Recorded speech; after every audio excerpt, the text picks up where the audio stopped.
Wa adnaha dan kemudian yang paling rendah dari keimanan itu adalah imatatul adza 'anit tariq, yaitu menyingkirkan hal-hal yang membahayakan dari perjalanan. Atau kita lagi di jalan ada menemukan hal yang membahayakan, singkirkan. Ada beling, singkirkan. Ada uang, masukkan ke kenceleng, jangan masukkan ke kantong. Ini kan kadang-kadang nemu duit, wah si rezeki emang nih. Jangan diniatkan karena gitu. Karena apa? Itu uang orang mungkin jatuh, ya kita nggak tahu orangnya. Udah kita niatkan kepada Allah, ya Allah, ini uang saya temukan di jalan, nggak tahu siapa yang memilikinya, tapi saya niatkan ya Allah, ini untuk sedekah orang yang memiliki uang tersebut. Diniatkan sedekah buat dia, ya. Bukan kita, buat kita, bukan buat dia. Masukkan. Dia dapat pahala, insya Allah. Kita dapat pahala. Kenapa? Membantu orang untuk melakukan kebaikan. Kemudian dikatakan wal haya su'bah min, ya. Dan keimanan itu salah satu bagian daripada rasa malu itu merupakan bagian daripada keimanan. Jadi kalau kita punya rasa malu, itu namanya kita beriman. Kita mau maksiat kepada Allah, tiba-tiba malu, beriman tadi kita. Jadi jangan diragukan keimanan kita kepada Allah Subhanahu wa taala apabila memang kita yakin bahwa Allah Subhanahu wa taala akan memberikan kepada kita kekuatan hal tersebut. Kemudian ya, wa hadhihi su'ab allati tarji' ila al-a'mal batinah wa dhahirah, ya, kulluha minal iman. Jadi dalam bab-bab masa syu'bah iman, bagian keimanan ada yang bentuknya batin, ada yang bentuknya zahir. Ya, semua itu adalah merupakan keimanan.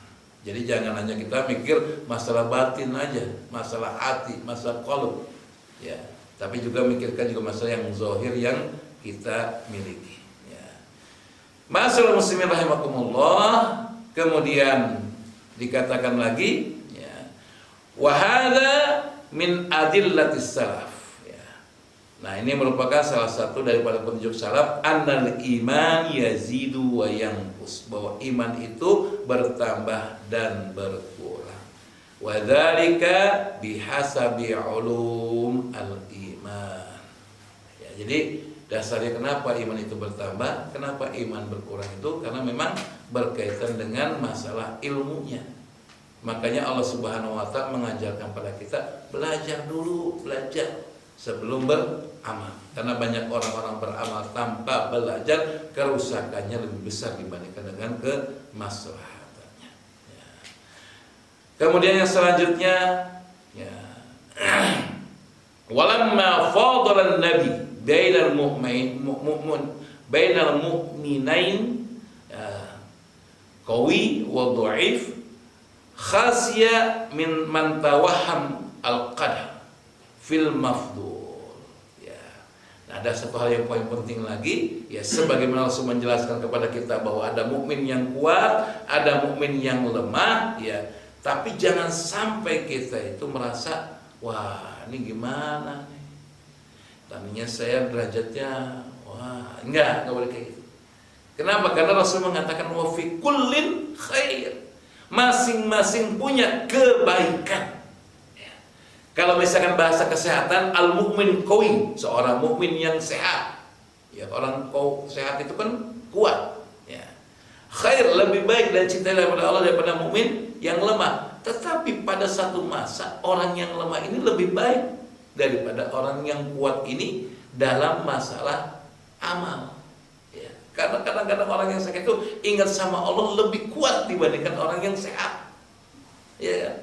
Kita tuh sehat kadang-kadang lupa sama Allah Subhanahu wa taala. Tapi kalau lagi sakit, ingat sama Allah Subhanahu wa taala. Nah, itu dengan begitu ada kebaikan yang Allah berikan pada orang yang sakit sehingga dia naik derajatnya di sisi Allah. Karena apa?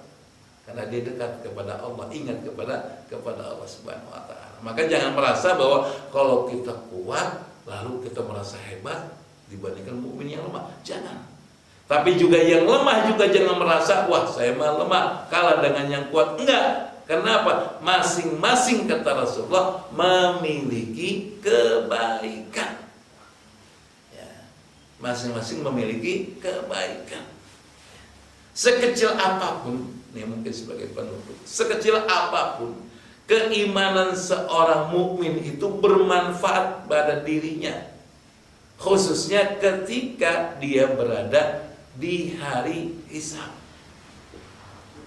Coba kita perhatikan, mungkin sering kita dengar juga ya, bagaimana ketika Allah Subhanahu wa taala menghisab amalan-amalan hambanya. Allah mengatakan tidak akan menzolimi pada hari ini. Berarti apa? Orang-orang yang imannya kecil itu akan mendapatkan keadilan dari Allah Subhanahu wa taala.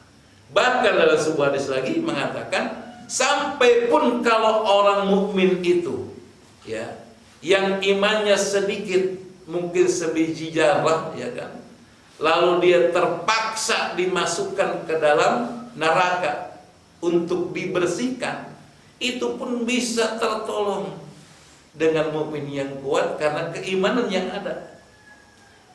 Karena disebutkan bahwasanya bahwa ahli surga itu kehilangan teman-temannya yang selama ini bareng-bareng sholat di masjid, bareng-bareng maksurat, zikir pagi, bareng-bareng melaksanakan kebaikan, bareng-bareng melakukan hal-hal yang bermanfaat bagi manusia di sekitarnya. Tiba-tiba masuk surga sendirian, bingung deh nyari temannya mana. Kok kemarin waktu di dunia bareng-bareng tilawah nggak ada orangnya, yang kemarin bareng-bareng ngaji nggak ada orangnya, yang bareng-bareng melaksanakan sholat 5 waktu nggak ada orang. Kemana ini?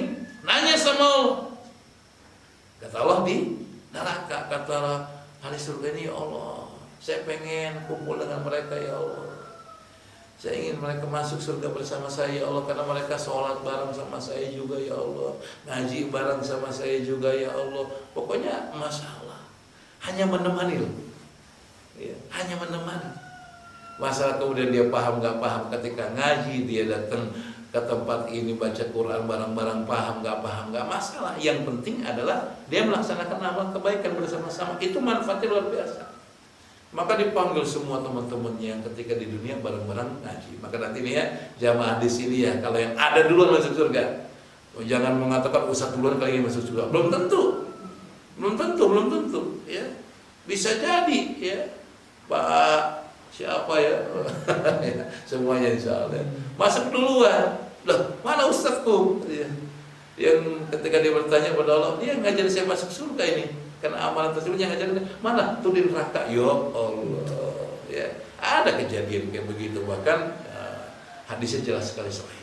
Makanya dengan keimanan terakhir pada kalimat kisah tersebut, saling orang teman-temannya, kata Allah, masuk ke neraka. Ngapain ya Allah? Keluarkan yang di hatinya ada keimanan sebesar 1 dirham, uang 1 dirham. Dikeluarkan. Wah, banyak keluar. Ya, banyak ya. Kemudian keluarkan lagi. Siapa ya Allah? Yang keimanan setengah dirham. Lebih banyak lagi yang keluar lagi daripada kelompok yang pertama. Ya. Kelompok yang kedua. Pertama cuma beberapa orang saja. Kedua itu banyak, tapi lebih banyak lagi yang setengah dirham. Sampai karena Allah mengatakan, keluarkan orang-orang yang di hatinya ada keimanan walaupun hanya sebesar biji zarah. Tuh manfaatnya keimanan. Dikeluarkan semua, ya. Jadi dia masuk surga, bisa jadi amal kejelekannya belum habis, tapi karena syafaat orang-orang yang beriman masuk surga, dia disegerakan masuk ke dalam surga. Maka keimanan jaga agar kita bisa diselamatkan oleh Allah nanti kelak pada hari kiamat. Walau alam bisawab, ini saja mungkin yang bisa kita bahas pada kesempatan kali ini. Intinya adalah bahwa jadikan diri kita sebagai seorang mukmin yang kuat, bukan kuat fisik saja. Fisik penting, tetapi yang lebih penting adalah kekuatan keimanan kepada Allah Subhanahu wa taala. Baru kemudian fisik, baru kemudian finansial. Urutannya begitu. Ya. Percuma punya finansial kalau fisiknya lemah, masuk rumah sakit. Percuma finansialnya kuat, uangnya, badannya kuat, tapi nggak punya iman. Auzubillah min dzalik. Ya, makanya iman dulu berkuat, kemudian perkuat tubuh kita. Dengan tubuh kuat kita akan dapat finansial yang baik insyaallah. Wallahu a'lam bishawab, ini saja mungkin yang bisa disampaikan, dan insyaallah ke depan kita akan lanjutkan pada kalimat ihris ala ma yanfauka wasta'in billahi wala ta'jaz. Semangatilah diri kalian untuk mengerjakan apa-apa yang bermanfaat bagi kalian, dan minta tolonglah kepada Allah dan jangan lemah. Ini kita akan bahas pada pertemuan selanjutnya pada tahun depan. Tahun depan ya, Masya Allah. Ya, kalau ada bisawab, aku kali hadza. Assalamualaikum warahmatullahi wabarakatuh.